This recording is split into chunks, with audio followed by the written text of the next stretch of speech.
Bien, abran sus Biblias por favor en Génesis capítulo 1 y vamos a entrar inmediatamente en nuestro tercer sermón de esta serie que hemos llamado El Diseño, Dios y su Diseño. Génesis capítulo 1 y vamos a leer hoy solamente versos 26 y 27. ¿Lo tiene ahí? Lo leo desde la Nueva Versión Internacional. Síganme ahí sentaditos, son solamente 2 versos, entonces quédese ahí sentado el día de hoy. Génesis capítulo 1, versos 26 y 27. Dice así la palabra del Señor. Y dijo: hagamos al ser humano a nuestra imagen y semejanza, que tenga dominio sobre los peces del mar y sobre las aves del cielo, sobre los animales domésticos, sobre los animales salvajes y sobre todos los reptiles que se arrastran por el suelo. Y Dios creó al ser humano a su imagen, lo creó a imagen de Dios, hombre y mujer los creó.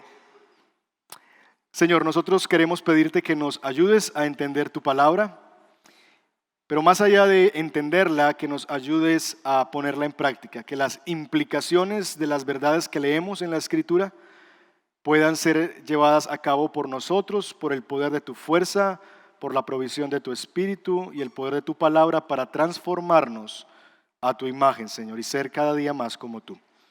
Así que estés con nosotros, llévate toda distracción, cansancio, sueño, lo que haya, pesadez, y permítenos darte estos próximos 45 minutos para atender y darte lo mejor de nosotros y de nuestra atención a tu palabra y a lo que quieres hablarnos. Te lo pedimos en el nombre de Jesús. Amén. Amén. Bien, vamos a hacer una pausa en lo que hemos venido caminando, en el sentido de que hablamos de la creación del mundo en general, y hoy nos vamos a dedicar particularmente a un asunto, y es la creación del ser humano. Ya hemos leído estos versículos la semana pasada y hablamos un poquito de ello, pero lo que quiero que hagamos el día de hoy es que nos vamos a enfocar en el asunto del diseño de Dios con el ser humano. Y la pregunta del millón aquí es, bueno, ¿quién es el hombre? ¿Quién es el ser humano? Y cuando hable de hombre, por lo menos el día de hoy, nos vamos a referir a hombre como ser humano, ¿verdad? Como especie humana, como realidad humana. ¿Quién es el hombre? Depende hacia donde nosotros vamos a buscar esta definición, pues vamos a encontrar también la razón de por qué el hombre es definido en los términos que es definido. Yo quiero mostrarles algunas definiciones que el hombre da acerca del hombre. Miren algunas definiciones. ¿Quién es el hombre? Es un ser vivo que tiene la capacidad de razonar, hablar y fabricar objetos que le son útiles. Desde el punto de vista zoológico usted no se siente ofendido, es un animal mamífero del orden de los primates, suborden de los antropoides, género Homo, especie Homo sapiens. Para Platón define al hombre en forma jocosa como un bípedo implume. Así que cuando quiera ofender a alguien, usted le dice bípedo implume. Los estoicos y luego los escolásticos pensaban que el hombre es un animal razonable. Animal razonable. Aristóteles dice que el hombre es un animal político, ¿verdad? Un animal que habla. Para Kant, para Descartes es un ser que piensa, para Kant es un ser que juzga, para Marx es un ser que trabaja. En otras palabras, mis hermanos, para los seres humanos no somos más sino animales razonables y útiles. Eso es lo que somos los seres humanos. El hombre es un ser racional que es útil. Y esa es la definición que podemos tener cuando el hombre intenta definir quién es el hombre. Y es que en realidad, si nuestra base y nuestro fundamento es el naturalismo, no nos queda más. Porque si todo lo que hay se refiere al asunto de la materia, ¿verdad? Lo que podemos en un sentido observar o conocer o palpar, pues en realidad no nos queda más que decir esto. Esto es lo que somos animales. Somos animales que piensan, somos animales que trabajan, somos animales que toman decisiones, somos animales al fin y al cabo, razonables y útiles. Desde una perspectiva secular no hay de otra manera para pensarlo. Sin embargo, nuestra cosmovisión es una cosmovisión bíblica. Y la Biblia define la humanidad en otros términos. Para la Biblia, nosotros no somos simplemente animales razonables, animales políticos, animales que piensan. Para la Escritura nosotros somos mucho más, y el horizonte de quiénes somos los seres humanos se amplía en la Escritura. Y lo que acabamos de leer es precisamente eso. La Escritura dice y define al ser humano como alguien que tiene la imagen y la semejanza de Dios, que ha sido creado a imagen y semejanza de Dios. Los seres humanos somos criaturas hechas por Dios a su imagen y su semejanza. Ese es el concepto bíblico de humanidad. ¿Quién es el ser humano? Es una criatura hecha por Dios a su imagen y su semejanza.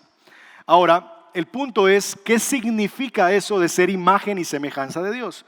Lo que nos proponemos nosotros en esta mañana es describir eso. ¿Quiénes somos los seres humanos? ¿Qué significa ser hechos a imagen y semejanza de Dios? Y para eso vamos a dividir nuestro sermón, nuestra predicación, en dos grandes puntos.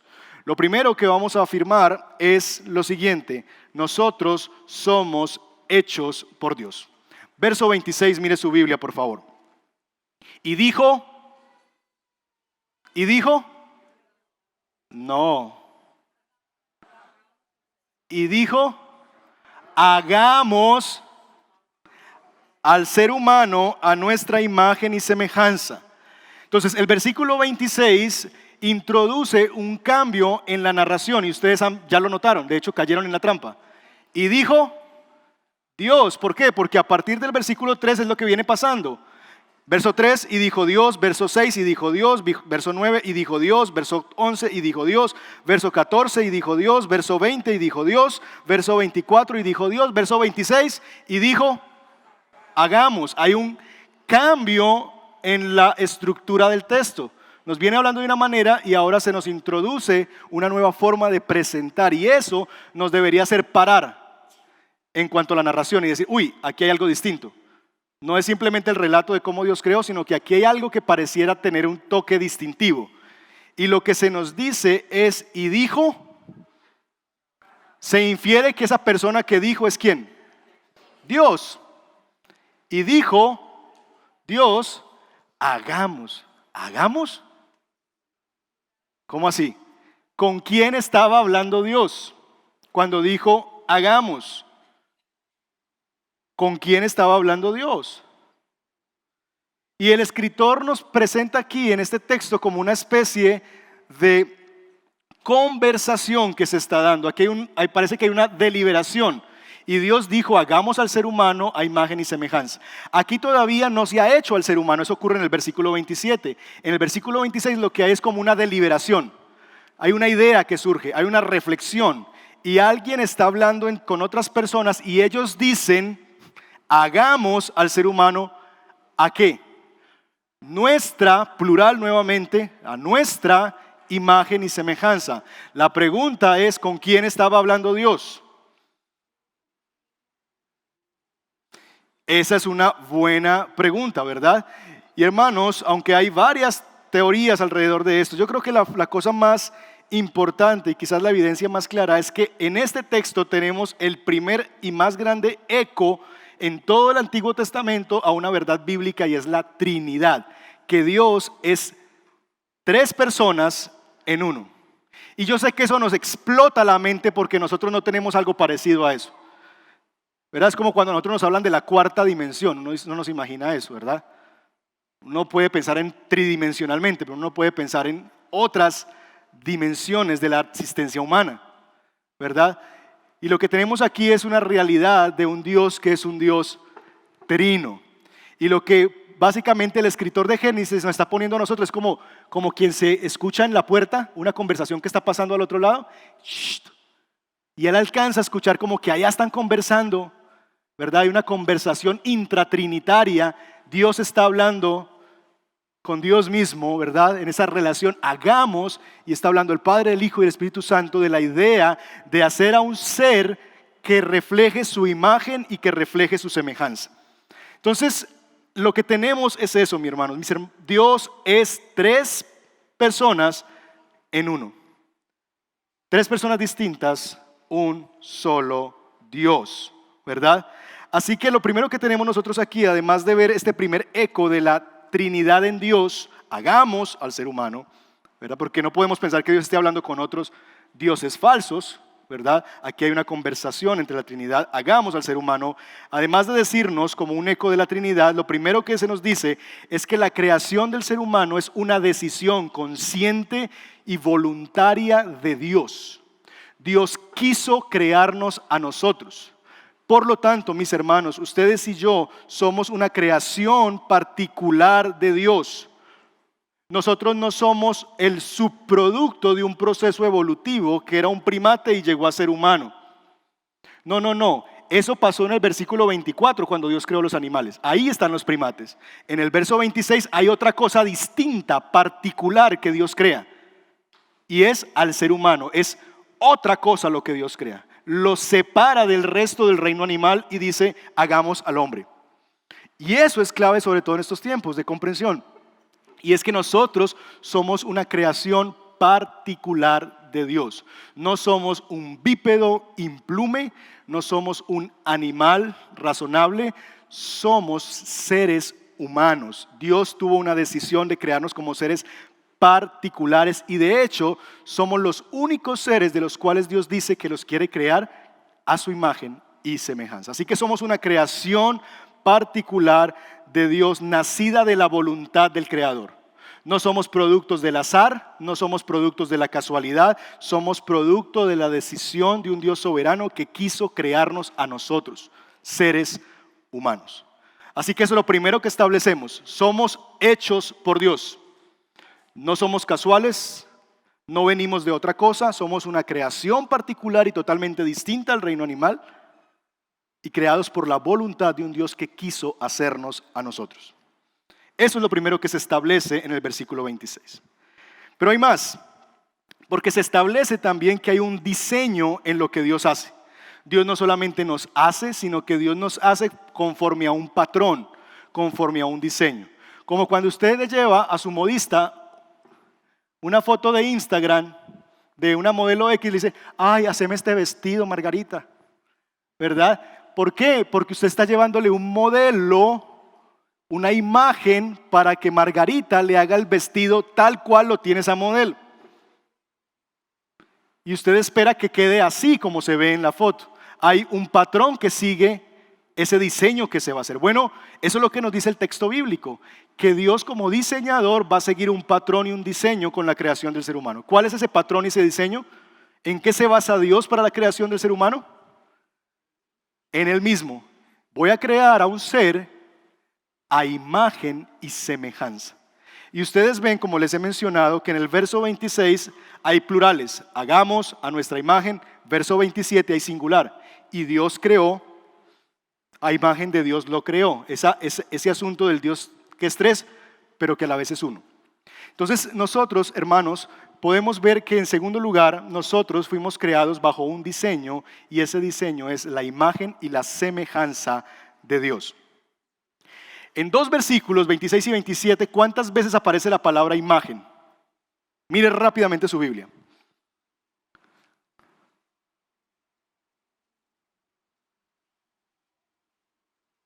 ¿Lo tienen? Son dos versículos.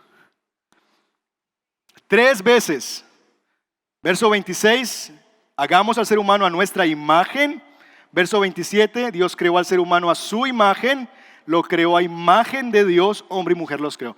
3 veces en 2 versículos aparece la palabra imagen. Es como para no dejarnos duda de que estamos frente a un diseño. Dios nos está haciendo a nosotros conforme a un diseño, conforme a su propia imagen. Y esto es importante.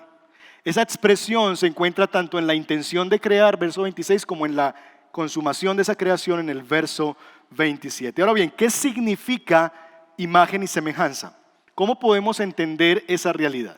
Esta es una expresión que es difícil de encontrar en la literatura del Antiguo Testamento o encontrarlas juntas, no se encuentran en muchas ocasiones.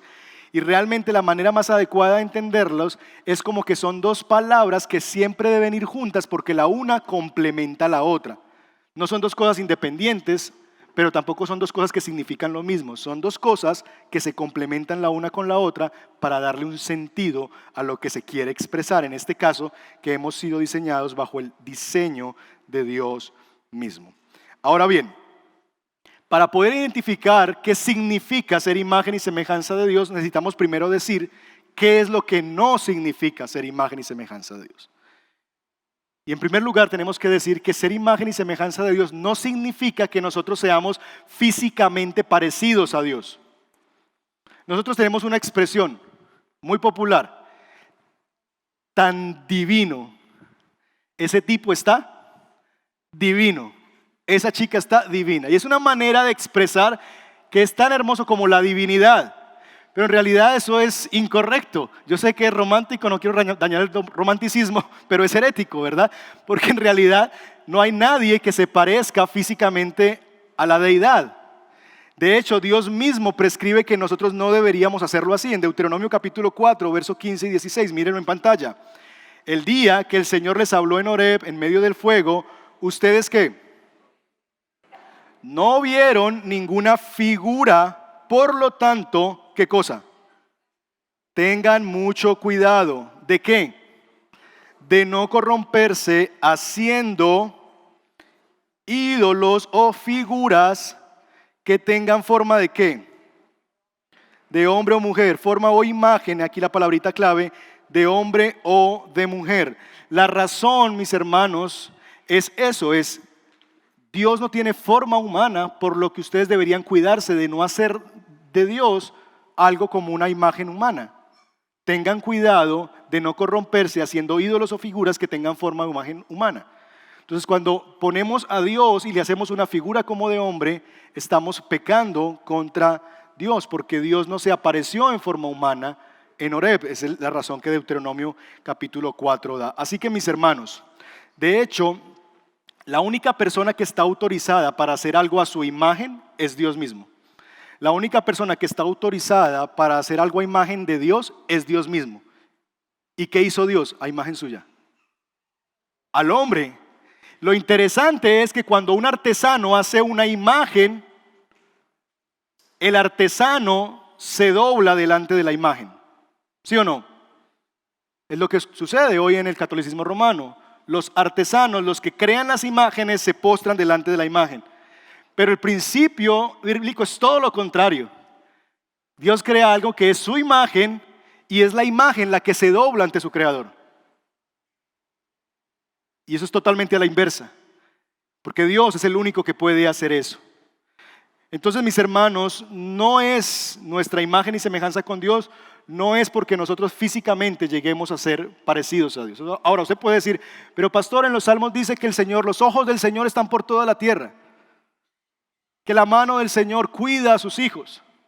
Esos son figuras literarias, se llaman antropomorfismos, es poner en la figura de Dios expresiones humanas para denotar que Dios cuida, que Dios protege, que Dios vigila, que Dios está. Pero no es que literalmente Dios tenga unos ojos tan grandes, gigantescos que ven toda la tierra, no.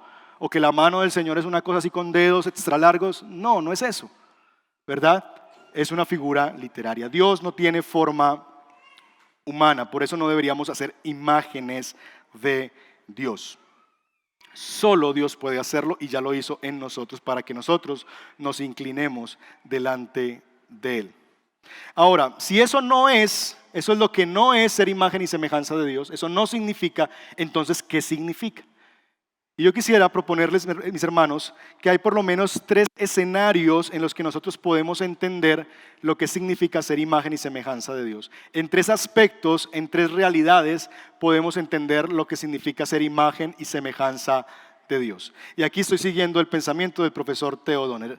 Él dice que hay por lo menos 3 cosas, las 3 comienzan por R, ¿verdad? Que nosotros podemos ver que somos imagen y semejanza de Dios. Número 1. Versículo 26 nos dice a nosotros, vemos a Dios que está Dios reflexionando consigo mismo. Hagamos al ser humano a nuestra imagen y semejanza, que tenga dominio. Lo primero que vemos a nosotros es a un Dios que está pensando, a un Dios que está reflexionando, a un Dios que está pensando sobre su propia existencia y la existencia de lo demás, de lo que Él quiere hacer. Y en ese sentido, mis hermanos, una de las cosas en que nosotros somos imagen y semejanza de Dios es que al igual que Dios, los seres humanos tenemos la capacidad de pensar, de reflexionar sobre nuestra propia existencia, sobre lo que nos rodea.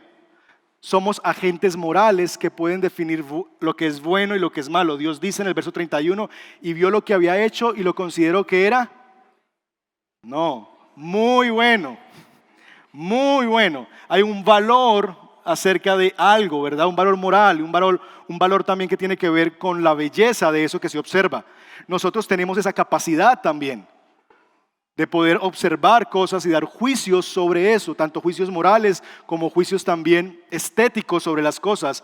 Esos son capacidades racionales que Dios nos ha entregado a los seres humanos. Somos imagen de Dios en el sentido de que podemos pensar, podemos reflexionar sobre lo que nos rodea, sobre el mundo, etc. Somos seres racionales. Al igual que Dios, tenemos esa capacidad de pensar, de crear, de desarrollar que Dios también tiene. Dios nos entregó a nosotros eso también como un regalo de su imagen.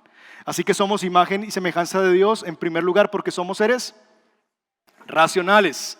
En segundo lugar, porque somos representantes de Dios. En la antigüedad, los reyes eran considerados las imágenes de Dios. En un sentido, cuando un rey mandaba a colocar estatuas en cada lugar de su dominio. Entonces las estatuas que estaban allí decían y comunicaban que ese territorio le pertenecía a ese rey que tenía esa estatua en ese lugar. Nosotros hacemos algo similar en nuestros parques públicos. ¿Cuál es la figura central en los parques públicos de las ciudades de Colombia? Simón Bolívar, porque en un sentido él es lo que representa, ¿verdad?, la libertad del pueblo colombiano. Nos pertenecemos a nosotros, ya no somos de los españoles, somos libres, ¿verdad? Y le pertenecemos a esa libertad. Así era en la antigüedad, los reyes eran considerados la imagen de Dios y se hacían estatuas y se ponían en los lugares para decir que en ese lugar, a través de esa estatua, se comunicaba que eso le pertenecía a ese rey. Así que eso es precisamente lo que Dios está haciendo con el ser humano. Está creando Dios no estatuas, sino está creando seres humanos y poniéndolos en su creación para que esos seres humanos hagan lo que dice el versículo 28. Mírelo conmigo, Génesis 1, 27, perdón. Y creó al ser humano a su imagen, lo creó a imagen de Dios, hombre y mujer lo creó. Verso 26, segunda parte, para que tenga dominio sobre los peces del mar y sobre las aves del cielo, sobre los animales domésticos y sobre todos los animales salvajes. Dios creó a los seres humanos y les entregó la responsabilidad de ejercer el dominio sobre la creación. En ese sentido, lo que Dios está haciendo es que Dios está poniendo, léase entre comillas, estatuas, seres humanos, y los planta en su creación para que ellos dominen sobre lo creado, puedan ejercer un dominio sobre eso que Él les ha entregado, en su nombre y para su gloria. Los seres humanos somos eso, somos representantes de Dios. Él es el rey y nosotros somos su imagen que gobierna sobre esa creación que Él nos ha dado. La Escritura nos dice que el hombre debía someter y dominar la tierra. Así que en ese sentido nosotros somos imagen de Dios. Todo es del Señor, pero el Señor delegó en la humanidad la responsabilidad de ejercer el dominio y el sometimiento de todo lo creado. Y eso es parte de nuestra realidad. Nosotros somos eso, somos representantes de Dios que ejercemos el gobierno de Dios en esta tierra. Ahora, hay dos cosas que son revolucionarias en este texto. Porque no es que Dios nos creó como dominadores y entonces somos los emperadores de este reino y vamos a arrasar con todo y construir nuestro propio reino. No. En la visión bíblica, el dominio que se le entrega al hombre es para hacer dos cosas que están en el capítulo 2 de Génesis, versículo 15. Mírelo conmigo. ¿Cómo debía el hombre usar su capacidad de dominio? 2:15. Dios, el Señor, tomó al hombre y lo puso en el jardín del Edén. ¿Para qué? Para que lo cultivara y lo cuidara. Entonces, Dios pone al ser humano en el Edén como regente, como dominante, como su representante para que haga dos cosas. No para que acabe con el mundo, sino para que lo cuide y lo cultive. Y ese es un primer escenario de ese dominio. Lo segundo, que es revolucionario, es que quienes somos la imagen de Dios es la humanidad completa, como género humano, como realidad humana. No son unas personas. Y el dominio que se debería ejercer es sobre el resto de la creación, mundo animal, mundo vegetal, todo lo demás. No era una explotación del hombre hacia el hombre. Dios no le dijo a unos pocos hombres que explotaran a otros o que dominaran a otros hombres. No, el plan de Dios es que todos nosotros somos reyes, representantes de Dios para el dominio de lo creado. De hecho, la Biblia dice eso, que nosotros somos reyes y sacerdotes para Dios. Nosotros somos sus representantes del gobierno de Dios en la tierra. Y Dios quiere que nosotros, todos, no los pastores, no ciertas personas, todos somos reyes delante de Dios como representantes suyos en eso de ejercer dominio, cultivo y cuidado de lo creado. Así que eso es bien interesante, hermanos. Dios nos puso a nosotros no solamente como seres racionales, sino como sus representantes para administrar lo creado. Imagen y semejanza significa por ahora dos cosas. Número uno, somos seres por R, racionales. Y número dos, que somos seres representantes de Dios. Y nos queda una R, y es que hemos sido creados también para ser seres relacionales. Es muy interesante, mis hermanos, cuando nosotros leemos en el verso 28 cómo fue que Dios nos creó. Dice el verso 27, perdón. Y Dios creó al ser humano a su imagen. Y explica o extiende la idea. Lo creó a imagen de Dios. ¿Cómo? Hombre y mujer los creó. Síganme aquí, por favor. Lo que refleja la imagen y la semejanza de Dios es un único ser que Dios creó. Dios no creó dos seres. Dios creó un solo ser. Pero ese solo ser después llega a ser dos, que es lo que vemos en el capítulo 2. Varón y hembra los creó. Son ellos dos los que expresan la realidad de la imagen y la semejanza de Dios. Hay cosas que Dios ha dado a las mujeres en particular que reflejan de una manera mucho más preciosa el carácter, la belleza de Dios, su imagen, su semejanza. Hay otras cosas que Dios ha depositado en los hombres que reflejan de una manera mucho más gloriosa el carácter de Dios. Y juntos, hombre y mujer, el ser humano, hombre y mujer, llegamos a ser esa imagen y semejanza de Dios. Por eso nadie debería sentirse orgulloso por ser hombre, o sentirse superior por ser hombre, o sentirse superior por ser mujer, porque somos juntos, hombre y mujer, los que reflejamos eso de ser imagen y semejanza de Dios.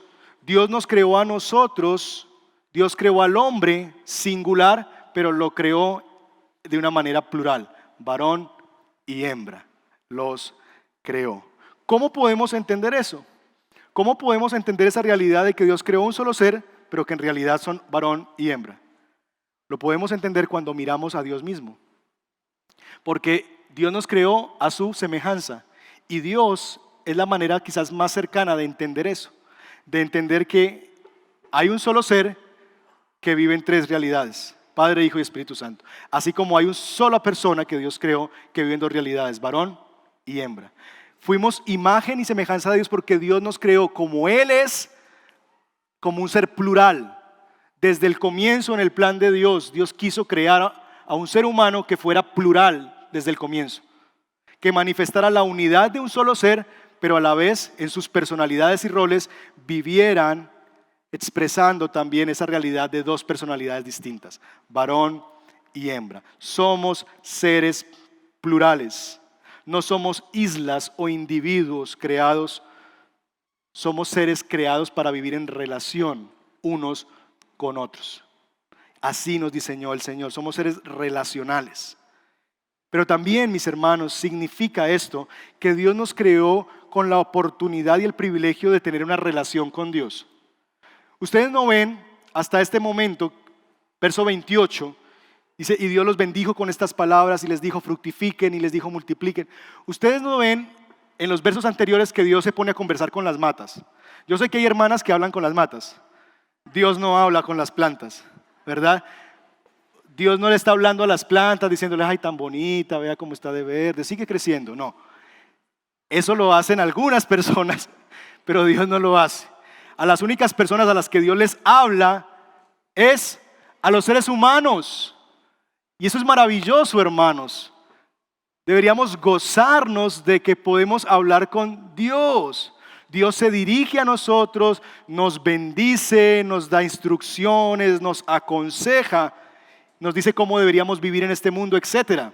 Y ese es un precioso regalo. Dios se quiere comunicar. Dios le habla al hombre, le ordena al hombre, le encarga al hombre.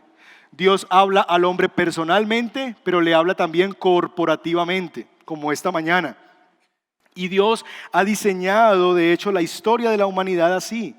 Dios ha creado pactos que regulan esa relación que Dios quiere tener con el hombre. Hay un pacto que es el pacto con Abraham, ¿verdad? Y Dios le dice a Abraham, yo me voy a relacionar contigo así, yo voy a hacer esto y yo quiero que tú hagas esto. Pacto de Noé, ¿verdad? Pacto con David, etcétera. La Biblia se constituye en pactos que Dios va estableciendo porque Dios quiere relacionarse con nosotros. Y Dios establece las maneras en que Él quiere relacionarse con nosotros. Porque dicho sea de paso y paréntesis, yo no me puedo relacionar con Dios como a mí se me dé la gana. Él no es chuchito, todo bien, no, el bacán. No, Él pone los términos de esta relación. Y como Él dice que nos relacionemos con Él, es que podemos relacionarnos con Él.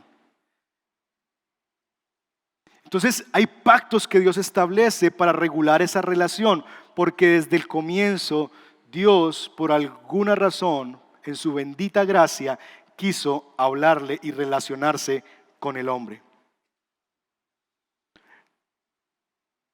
En los mitos antiguos, los dioses necesitaban que sus súbditos los alimentaran a ellos. Y la explicación de muchos relatos mitológicos, de muchas cosmogonías, es que la creación llegó a existir porque los dioses querían que los seres humanos los alimentaran a través de sacrificios y demás. El testimonio bíblico es contracultural en ese sentido, porque Dios no espera que le den, Dios les da. Y los bendijo, y les dice el verso 28, yo los bendigo con estas palabras, sean fructíferos, multiplíquense. Les doy la tierra, todas las plantas, semillas, árboles. Dios no está esperando que nosotros le demos en primer término. Dios dice, yo no necesito nada de ustedes, yo les doy las plantas, les doy los animales, les doy todo lo que ustedes necesitan para que vivan. Y eso es extraordinario de la gracia y de la abundancia de nuestro Señor. Dios quiere relacionarse con nosotros, hermanos. Así que somos imagen de Dios y eso se expresa en tres realidades. Número 1, somos seres racionales. Número 2, representantes. Y número 3, relacionales. Ustedes son muy inteligentes. Entonces concluimos, somos creación de Dios, hechos por su buena voluntad. No somos producto del azar, no somos productos de un primate, no somos bípedos implumes, somos creación de Dios, hechos por la voluntad de Dios. Él quiso hacernos, Él quiso crearnos y nos hizo una creación particular por su buena voluntad. Y número 2, fuimos creados a su imagen y semejanza y eso se refleja en tres cosas. En que somos seres racionales, en que somos sus representantes ante lo creado y que somos seres relacionales. Déjenme implicar para ustedes tres cosas a partir de esto como aplicaciones o implicaciones. Primero,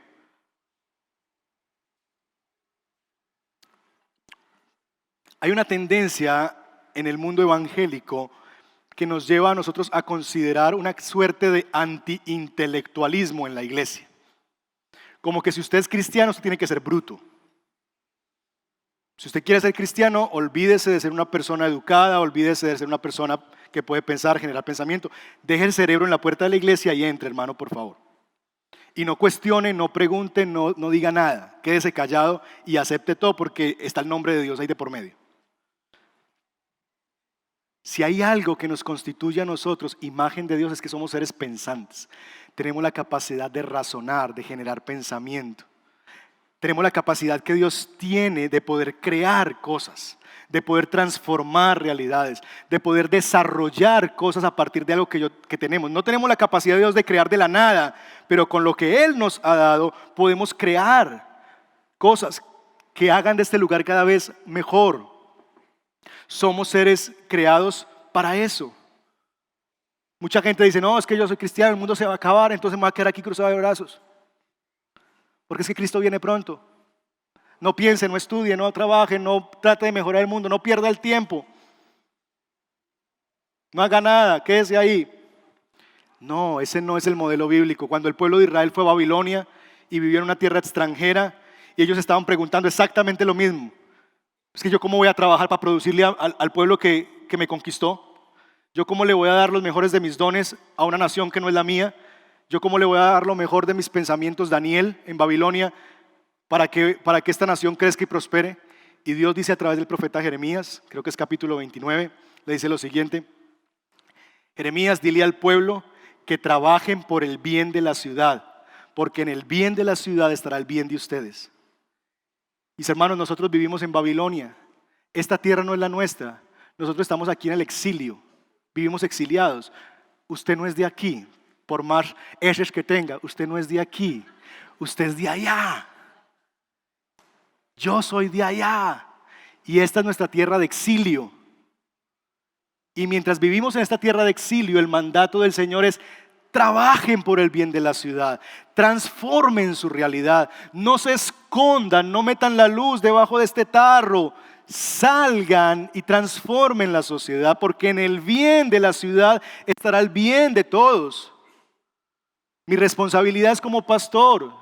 Yo tengo que pararme en este púlpito, tengo que hacer ministerio de tal manera que yo pueda hacer lo que Dios me ha llamado para que la iglesia y el mundo hagan lo que Dios quiere que hagan.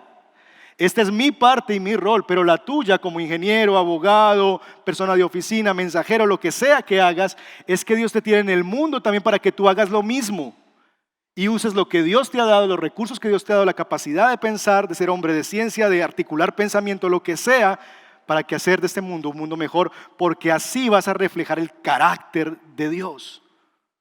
Dios te ha hecho así.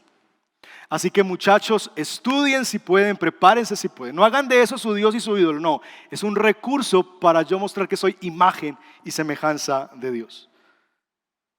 No al numeral, no al anti-intelectualismo. 2, somos seres representantes. Y en ese sentido nosotros somos embajadores de Dios. Y nosotros fuimos creados para ser representantes de Dios. Cuando un embajador no vive en su país, ¿saben eso? Un embajador vive en una tierra extranjera. Es de un lugar, pero vive en otro lugar. El embajador de Colombia en Estados Unidos. Él es de Colombia, pero vive en Estados Unidos. ¿Qué hace él en Estados Unidos? Él representa al país allí. De hecho, se considera que ese territorio es Colombia. Por lo que ese otro país extranjero no puede intervenir ahí. Porque eso es como un territorio sagrado, como si fuera la nación puesta allí. Y se respeta ese territorio. El embajador es un representante de otra nación ahí. Y está representando los intereses de su nación. No sus intereses propios, sino los intereses de su rey, de su gobierno, de su país. Mis hermanos, ustedes y yo somos representantes de Dios. Somos representantes del rey viviendo en esta Babilonia, en Sabaneta, en Envigado, lo que sea, en esa familia, en ese lugar de trabajo. Pregunta, ¿estás representando los intereses de Dios en ese lugar? ¿O estás buscando solamente tus propios intereses? Engrandecer mi nombre, engrandecer mis propósitos, escalar. ¿O estás trabajando, estás viviendo, estás estudiando de tal manera que Dios está siendo visto de una manera más clara, que Dios está siendo el centro en ese lugar y todo el mundo tiene que ver con lo que Dios está siendo mostrado allí? ¿Estás representando los intereses de tu rey y de tu reino? El embajador no hace lo que él le gusta, el embajador hace lo que el rey desea. Es igual con nosotros. Nosotros no hacemos lo que nos gusta, nosotros hacemos lo que Dios desea porque somos sus embajadores. Y finalmente, mis hermanos, hemos sido creados también, además de ser representantes, paréntesis, nos es entregado el dominio de la creación para poder cuidar de la creación y cultivarla, no para explotarla y para dañarla. Y finalmente, somos seres relacionales. ¿En qué medida tú estás viviendo como Dios que en esa relación Él entrega, Él provee, Él cuida, Él ama, Él comparte. Tu llamado como ser creado en relación es que también tú hagas lo mismo, que tú entregues, que tú proveas, que tú cuides, que tú ames, que tú compartas. Ese es el plan de Dios para nosotros. Déjenme terminar con una ilustración y luego orar. En una ocasión a Jesús le preguntaron: Maestro, ¿debemos pagar impuestos? El contexto es el siguiente, déjenme recrearles el escenario. Jesús está aquí está la clase sacerdotal, ¿verdad? O los religiosos de la época. Detrás está el pueblo y alrededor mirando observadores hay soldados romanos. Es Jerusalén, está siendo observado Jesús, es una ciudad ocupada por el Imperio Romano, ¿verdad? Una ciudad invadida, y le hacen esa pregunta a Jesús. Esas preguntas que son difíciles. Señor, ¿debemos pagar impuestos a Roma? Pregunta muy difícil. Como esas preguntas que a veces la esposa le hace a uno. ¿Cómo me veo? Y usted dice, uy, cualquier cosa que diga será un problema aquí. Señor, dame sabiduría para poder responder. ¿Te ves muy bien? Siempre me dices lo mismo. O pienso que esos zapatos no combinan. Bueno, así era esa pregunta, difícil de responder. Porque si Jesús decía, pagan impuestos, ¿a quién se echaba encima? ¿A quién se echaba encima? Al pueblo, ¿verdad?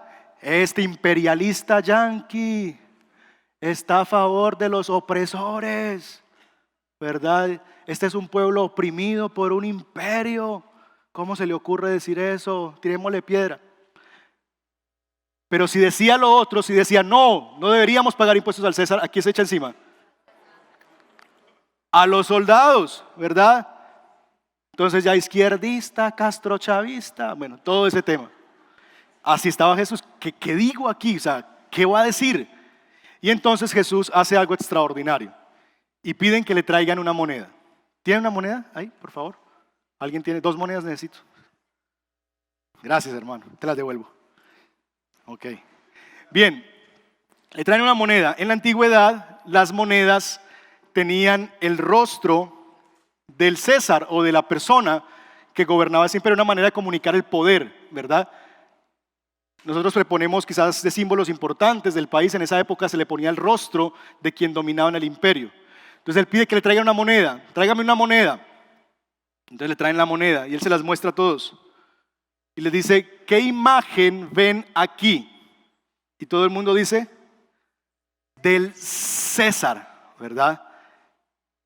Y entonces Jesús responde, ok, si esa es la imagen que ustedes ven aquí, entonces quiere decir que lo que tiene la imagen le pertenece a esa persona de quien es la imagen. Denle al César lo que es del César. Si eso tiene su imagen, quiere decir que eso le pertenece a él. Pero Jesús dice algo más, que es quizás la cosa más impactante. Y denle a Dios lo que es de Dios.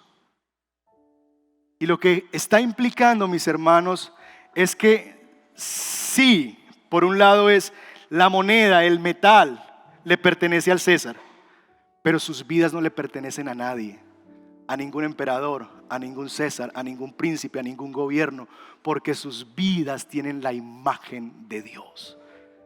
Así que gloriosa y con una sabiduría extraordinaria, Jesús deja callados a todos. Si hablamos de impuestos, sí, pero si hablamos de a quién le pertenecen ustedes, ustedes le pertenecen a Dios. Denle a Dios lo que es de Dios. Mis hermanos, tú eres una moneda de Dios. Tú eres una moneda que lleva la imagen, no del César, sino de Dios, del Señor. Tú fuiste creado a su imagen y semejanza y tú eres una moneda que le pertenece al Señor. Pero nosotros conocemos la historia, siendo monedas que le pertenecíamos a nuestro Señor, creados para reflejar su imagen, su gobierno, su relación como seres racionales. Nosotros tomamos una decisión, y es que nos dimos como prenda de cambio, nos vendimos como moneda al pecado y nos entregamos al pecado y le dijimos al pecado, te entrego mi vida. Y en esa transacción el pecado nos devolvió muerte.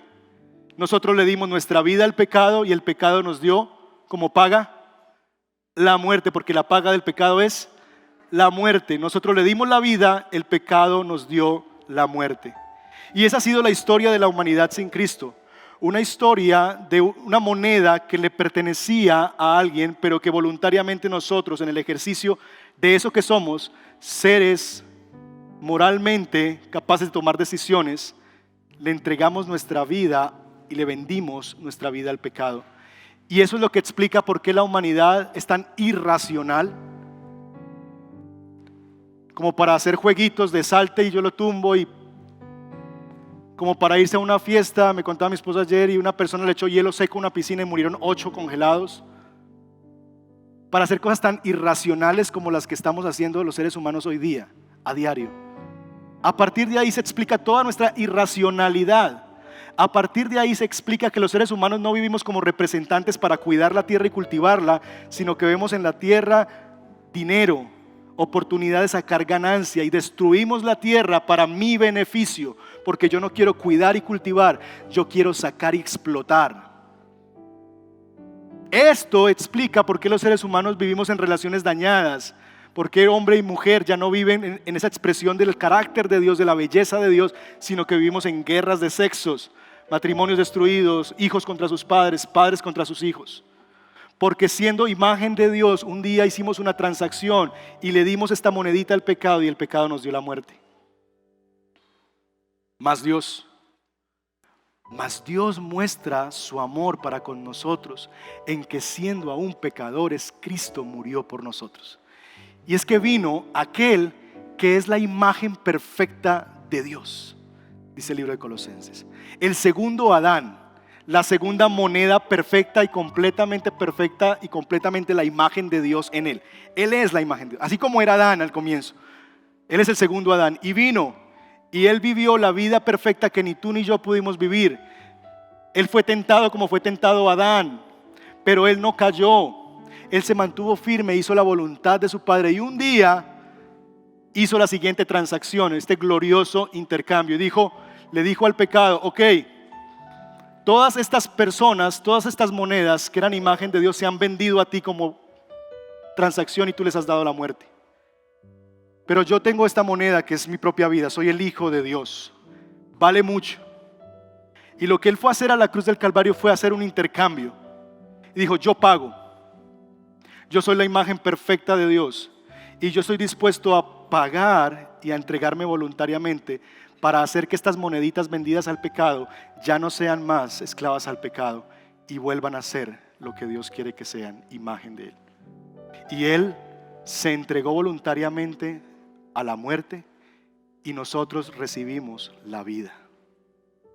Y a partir de entonces lo que Dios está haciendo por el poder del Evangelio es que Dios está usando Brillametal, su Espíritu Santo. Dios está usando el poder de su palabra para seguir puliendo la imagen de nosotros, la imagen de Él en nosotros. Porque lo que Dios dice en Romanos capítulo 8 que Él está haciendo es que Él nos está transformando a la imagen de su Hijo Jesucristo. De tal manera que, mis hermanos, nosotros somos monedas recuperadas. Ya no le pertenecemos al pecado. Alguien pagó, hizo un intercambio por nosotros. Tú ahora puedes ser una moneda que puedes empezar a vivir de una manera que refleja más perfectamente el carácter de Dios, como un ser racional, como un representante del reino de los cielos y como un ser en relaciones sanas y redimidas por la obra del Señor. Quizás todavía no brilla todo lo que debería brillar allí, pero Dios está trabajando en perfeccionar y en limpiar las impurezas para que esta moneda vuelva a reflejar perfectamente su persona y su carácter. Mi hermano, dale a Dios lo que le pertenece. Dale a Dios lo que lleva su imagen. Dale a Dios toda tu vida. Ríndete, entrégate, trae de vuelta tu vida al Creador. Y hoy es mañana de eso. Tú te puedes entregar ahora a Dios voluntariamente porque Él se entregó por ti. Ya no tienes que venderte al pecado, ya no perteneces, ya no estás en esa alcancía. Ya te sacó de ahí y Él pagó para que ya tú no estuvieras ahí. Ahora tú puedes entregarte a Él de vuelta. ¿Lo harás? Cierra tus ojos y vamos a orar al Señor. Y vamos a responder a Dios y su llamado. Él quiere que nosotros nos entreguemos a Él. Ahora podemos darle a Dios lo que le pertenece. Nuestras vidas como una ofrenda voluntaria. Mi pregunta para ti esta mañana es: ¿hay áreas en tu vida que aún no le das a Él? ¿Que le estás robando a Dios? Porque si tienes su imagen, entonces le perteneces a Él. Y hoy Dios te está invitando a que sueltes, a que entregues, a que vengas y te rindas delante de Él.